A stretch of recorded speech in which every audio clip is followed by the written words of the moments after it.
Les 12 coups de midi, une erreur dans les questions. L'élimination d'Emilien soulage Jean-Luc Reichmann. Ce jeudi 7 août 2025, dans une nouvelle émission des 12 coups de midi, les internautes ont remarqué qu'une erreur s'était glissée dans les questions posées aux candidats. Elle est passée inaperçue en plateau, chose qui ne serait sûrement pas arrivée avec Emilien. Depuis l'élimination d'Emilien, le 6 juillet dernier, les maîtres de midi s'enchaînent dans le jeu de TF1. Récemment, Jonathan a laissé sa place à Fanny, nouvelle championne des 12 coups de midi. Ce jeudi 7 août 2025, une erreur s'est glissée dans l'émission, mais est passée inaperçue. 12 coups de midi, une erreur dans les questions. Après 21 mois à l'antenne, Emilien a tiré sa révérence le 6 juillet dernier.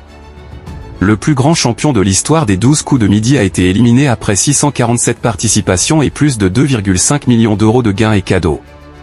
Je suis très content d'avoir eu l'occasion de jouer depuis si longtemps. J'ai toujours fait au mieux, et je suis effectivement content que ça s'arrête aussi tard parce que j'ai apprécié les moments sur le plateau, avait-il confié à Télé Loisirs. Depuis son élimination, les candidats s'enchaînent sur le plateau. Récemment, Jonathan a laissé sa place à Fanny, nouvelle maître de midi, après un festival de mauvaises réponses.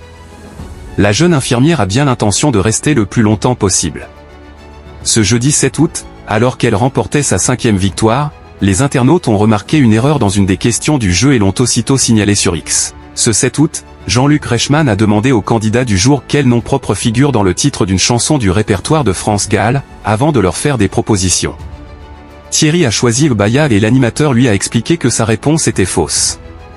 Alors, Baya. Véronique Sanson, non.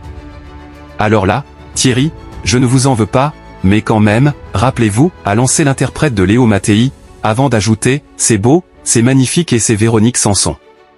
Mais Thierry avait en fait bien la bonne réponse. Les fans de l'émission ont en effet affirmé sur les réseaux sociaux que France Gall a bien un titre comportant le mot Baya.